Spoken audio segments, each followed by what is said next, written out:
চবৰে ৰিলিফ চিলিফ আহিছেনে? আমাক এই মাথাই চাকাবক অলপ দিব লাগিছিলে। সোনকালে সোনকালে কৰি চাই এবাৰ ওখ কৰি দিব। চাব হোৱাৰ পৰা এনেকে গুচি গৈছে পানী।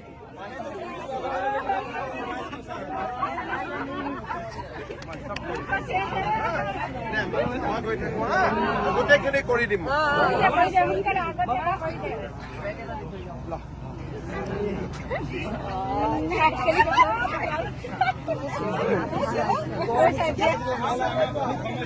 আমাৰ অসুবিধা আকৌ আহিম।